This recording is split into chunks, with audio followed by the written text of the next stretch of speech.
savez, depuis quelques jours, j'ai lancé sur Ulule une campagne de financement participatif pour vous amener une nouvelle génération de comics, parmi lesquels Sin Stress. Et oui, c'est le premier titre que je vais sortir. Il y en aura évidemment d'autres.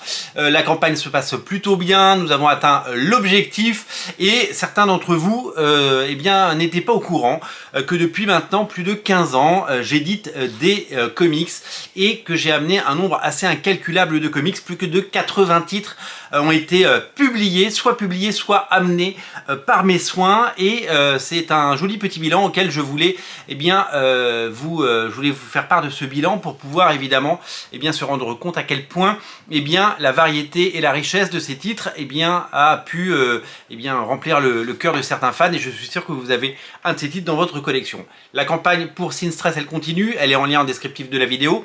Vous pouvez bien entendu à tout moment précommander ce numéro 0 et je vous invite cordialement à le faire. Alors, je vous ai parlé dans la première vidéo de l'aventure Merluche Comics avec des titres comme Anonyman, Wolfman ou encore Dynamo 5.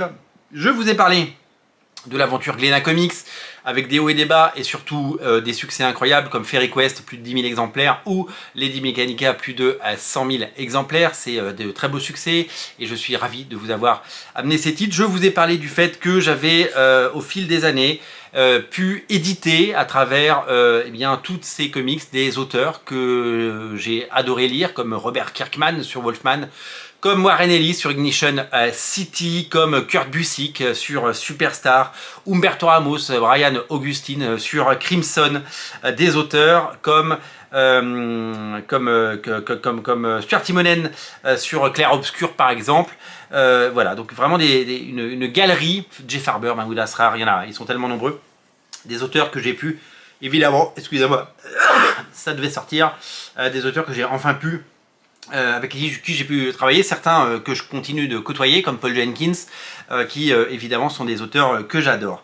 La parenthèse Glénat s'est arrêtée avec vous savez, la reprise avec le nouveau logo, avec ces comics au dos et à la DA plutôt blanche, avec ce côté, vous le savez, soft touch des couvertures, et j'ai continué à proposer des titres ça et là chez divers éditeurs avec un travail éditorial qui était assez éloigné de ce que je faisais, mais j'avais plutôt un rôle d'apporteur d'affaires et j'ai amené certains titres. J'ai une petite expérience avec l'éditeur Emmanuel Proust, puisque c'est moi qui ai amené le The Last Day of American Crime, qui depuis a été réédité. J'ai un trou de mémoire, je ne sais plus qui l'a réédité. Ça avait très bien marché. Énorme succès pour Last Day of American Crime. Aujourd'hui, Emmanuel Proust n'existe plus et ces titres ont été, je vous l'ai dit, repris par d'autres.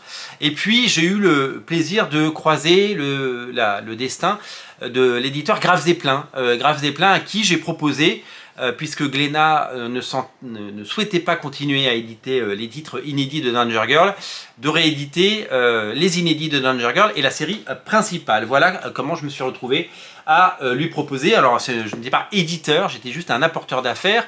J'ai fait ce qu'on appelle une mission de consultation où j'ai amené des contacts, j'ai amené un catalogue. Et après, c'est eux qui ont édité cela. Alors évidemment, chez Graves et Plein, il y a eu tous les titres Zenescope, puisque c'est moi qui ai amené les titres Zenescope, et les titres Red Sonja, puisque j'ai mis en contact pour qu'ils puissent éditer Red Sonja. Donc moi, je suis intervenu sur les premiers titres. Après, tout ce qui est sorti de Zenescope et tous les choix éditoriaux sont ceux de Graves et Plein, mais j'ai eu le plaisir d'amener, vous le savez, notamment Wonderland chez Zenescope, ou encore, des titres comme Red Sonja, le Red Sonja de Carlos Gomez, qui est assez magnifique. Mais un de mes plus beaux faits d'armes, c'est d'avoir ramené dans une magnifique édition, un grand format, le Danger Girl, l'édition définitive, avec les 7 numéros de la série principale de J. Scott Campbell. À l'époque, on a même fait, souvenez-vous, une couverture collector avec Original Comics, que j'ai gardée évidemment parce qu'elle est magnifique et qu'elle était limitée à quelques centaines d'exemplaires. Elle était vraiment très belle, et quelle fierté d'avoir réédité Danger Girl, surtout que vous connaissez mon amour pour Wildstorm et pour le label Cliffhanger.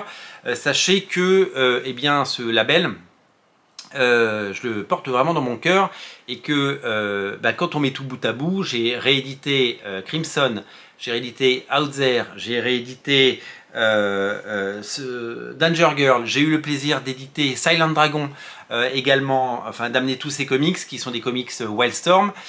J'ai malheureusement pas pu éditer ou rééditer Battle Chasers, qui d'ailleurs depuis n'a jamais été réédité. Je crois que la dernière édition elle était chez Soleil. C'est voilà, j'ai pas perdu espoir de rééditer Battle Chaser parce que je rêve de le faire ressortir. C'est vraiment un titre absolument magnifique. J'ai coché quelques cases dans ma petite carrière d'éditeur et c'est vraiment quelque chose que j'ai porté. Mais puis l'idée chez nos amis de Graf Zeppelin était d'éditer les inédits, notamment le Danger Girl Back in Black, qui était un retour dessiné par le fabuleux Nick Bradshaw, et ouais, le Nick Bradshaw de Wolverine and the X-Men, alors qu'il avait un style très très différent à l'époque. Hop, je vais vous mettre ça comme ça. Également l'autre titre de Nick Bradshaw avec John Boymeyer également au dessin, qui s'appelait Tir au pigeon en version française, donc pareil, c'était du Nick Bradshaw, donc du Danger Girl. On avait réédité le Kamikaze, le Trick Track à Shanghai, c'est pas le Kamikaze, pardon, c'est Trick Track à Shanghai. Le Kamikaze, il est dans celui publié par Glénat. Ça, c'est dessiné par Harvey Tolibao et c'était magnifique avec des couvertures absolument dantesques. Hervé Tolibao qui avait fait un travail vraiment phénoménal. Couverture de J. Scott Campbell, bien entendu. Le Danger Girl Mayday dessiné par John Royle.